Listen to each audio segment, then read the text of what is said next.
Au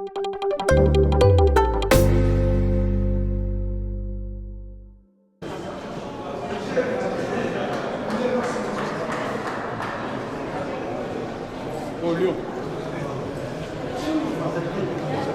Quelqu'un peut me prendre en photo?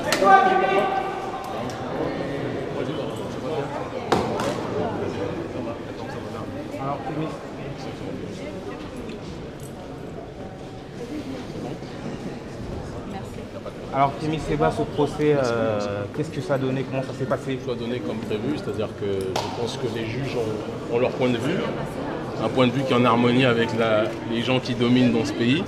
Moi, je suis venu pour donner mon point de vue, le point de vue de quelqu'un qui estime que celui qui travaille avec Caroline Forest ou qui travaille avec Bernard-Henri Lévy, quelle que soit sa couleur de peau, n'est pas un ami, en tout cas de ceux qui sont dans une démarche de justice et d'éthique. Je l'ai exprimé durant une demi-heure, sans aucun problème, j'étais venu sans avocat. Et je pense que la décision qui leur appartient de toute façon n'est pas ce qui me concerne en priorité. Moi, ce qui m'intéressait, ce qui m'a porté, c'était de dire ce que je pense et ce que je pense, en tout cas, bon nombre de personnes pensent au sujet de ce genre de comportement. Et la trahison, elle n'a pas de couleur. La trahison, elle est noire, elle est blanche, elle est arabe, elle est juive, et tout ce que vous voulez. Il est nécessaire, à mon sens, sans me présenter en juge, de préciser que certaines personnes desservent les intérêts du vivre ensemble de manière générale. Parce que quand on marche avec les esclavagistes modernes, bon, on ne peut pas être du côté des esclaves, c'est tout. Je ne dis pas que je suis un esclave, j'ai dépassé ce cadre-là, je me suis affranchi, j'ai été comme un aigle marron, j'ai quitté la plantation, je suis rentré chez moi, mais il n'en demeure pas moins qu'il y a des personnes qui aiment trop marcher du côté du maître, selon moi. Et vous le sentez comment? Je le sens que je suis venu aussi pour voir ma famille, mais voir mes frères et sœurs qui sont ici de couleur ou de douleur. Et il y a un maman qui est ici. Et c'est pas là, c'est ma deuxième maman. On m'a toujours appris que les aînés sont toujours des mamans. Voilà. Mais elle m'a renié en direct, vous voyez. Donc donc voilà, cette démarche-là, elle est présente. Je suis venu pour quelques jours.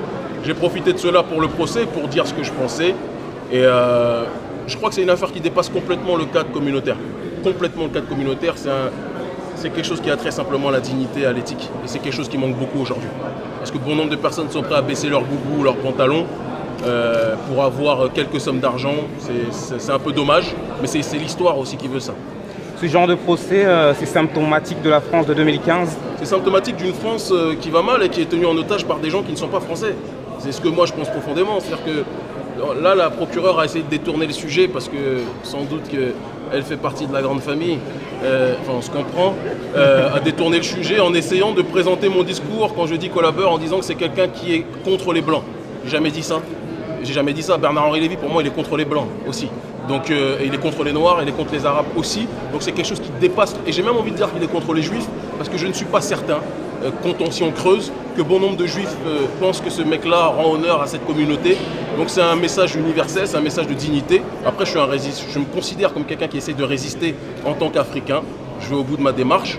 On m'a dit il y a quelques années, la France, tu l'aimes ou tu la quittes. Ben, je l'ai quittée. Et ben voilà. Et mais il n'en demeure pas moins que je viens à chaque fois que je suis convoqué et que de là où je suis, je continue à travailler pour les miens qui sont ici. Parce que notre public, il est sur le continent, mais il est aussi dans la diaspora. Et donc, c'est ce qui explique que chaque mois, une semaine sur les 4, je viens parler aux frères et aux sœurs. Parfois, j'en fais la publicité, parfois pas. Mais il est important de faire un travail de maillage et de sensibilisation pour les siens. Enfin, est-ce que cette justice française est vraiment juste? Elle serait juste le jour où elle sera vraiment tenue par des Français objectifs. Elle n'est pas tenue par des Français ni objectifs. Donc forcément, la justice et la justesse n'est pas forcément le terme le plus approprié pour qualifier ces derniers. Mais je ne vais pas me permettre d'être dans quelconque cadre de provocation ou d'interjection. Eux, ils pensent ce qu'ils veulent. Aujourd'hui, la France d'en haut, tenue par des gens qui ne sont pas forcément extrêmement français, estime que le point de vue pro-Charlie Hebdo, le point de vue liberticide, c'est le point de vue qui mérite d'être entendu. Et après, il y a une France d'en bas, une France qui se bat. C'est peut-être pour ça aussi que je me rapproche de là, moi-même Kémy Séba.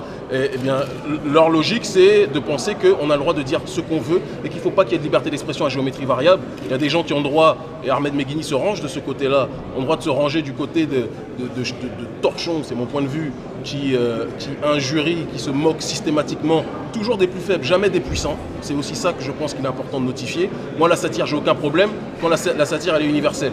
Mais quand on passe son temps à attaquer des minorités et on marche du côté des puissants, écoutez, moi je ne veux pas dire je suis Charlie, je suis Kémy, je suis le Kenya, je suis l'Afrique, je suis le prolétaire blanc, noir, arabe, violet, tout ce que vous voulez, qui se fait marcher dessus et qui se fait discriminer sur ce pays qui est le pays des droits de l'homme, qui était censé l'être, mais qui est devenu le pays des droits d'une certaine caste au détriment des autres.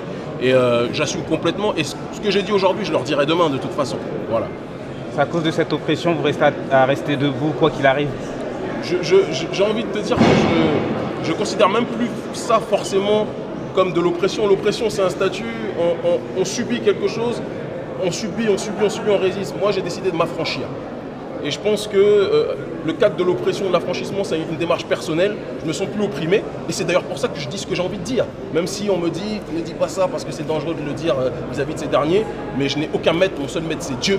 Le reste, ce ne sont que des hommes. Excusez-moi la crudité, il y a des femmes et des hommes, mais il y en a qui vont aux toilettes. Tout le monde va aux toilettes. Je me méfie de ceux qui n'y vont pas.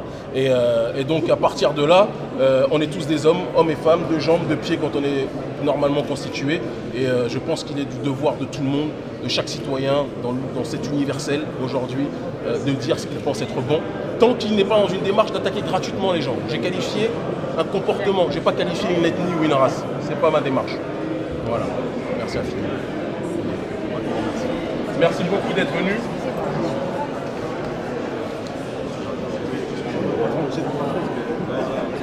Ouais, écoute, c'est pas un cadeau, tu sais. Les autographes, ils sont tellement mal. Non, je pas ça. Non, c'est ok. Parce que mon écriture, elle est trop grave. D'ailleurs, regardez-moi, s'il vous plaît. Non, mais regarde pas. J'écris tellement mal. Pour ma soeur. Ok, t'es sénégalaise. C'est à moitié. Non, c'est mélange S-A-R-A-L. Sarah Ali.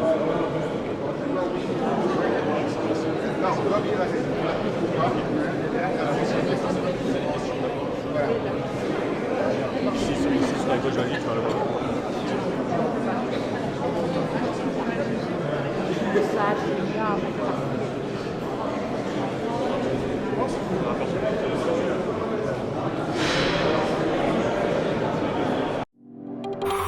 Ça,